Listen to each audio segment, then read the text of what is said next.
Hi everyone. So I know a lot of you are traveling this summer. It seems like a record travel season.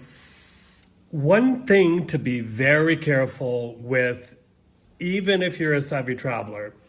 Now I know a lot of us who have lounge access love to go to the lounge in between flights, hang out there, and then go to the gate at the last minute.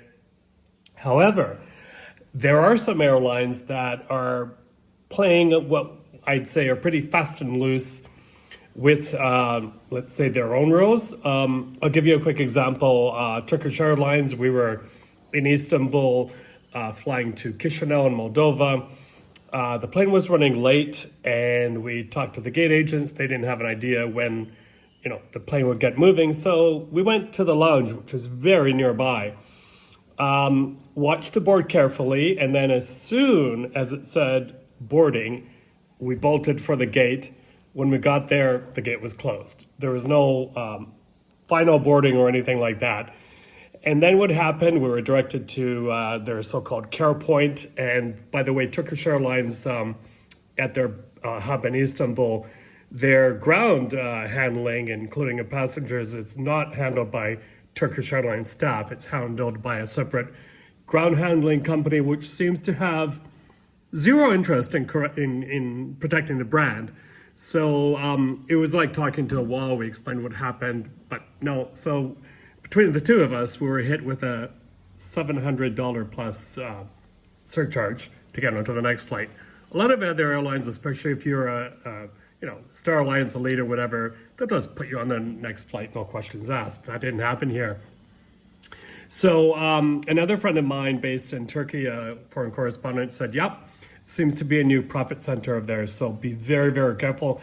I also heard from a Ukrainian TikTok influencer from Warsaw, who was, I believe, flying EasyJet to Tenerife. There was about 20 of them waiting at the gate that they thought was the gate of departure. The airline moved it, apparently very quietly, didn't announce anything, and they got deplaned, so to speak, and had to pay a lot of money the next day to fly to Tenerife. So be careful with that. Otherwise, things still pretty hot in Venezuela.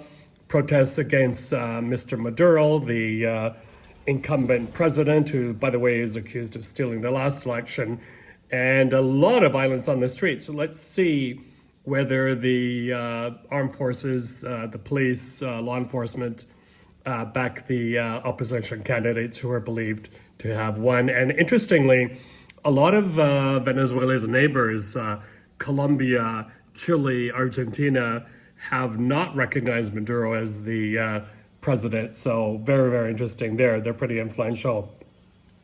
And then, of course, keeping an eye on the Middle East, things pretty tense between Israel and Lebanon after Hezbollah had fired a rocket into Israel on Sunday.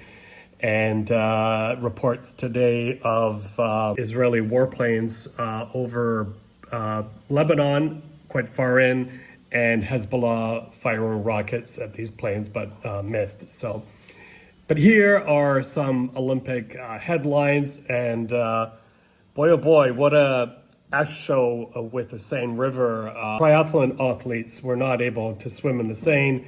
And if the water pollution continues to be this bad, they're just going to make it a duathlon. So these athletes won't do the swimming part, but the other two parts. But imagine those who are strongest at swimming, how does this impact them? Here are the other headlines.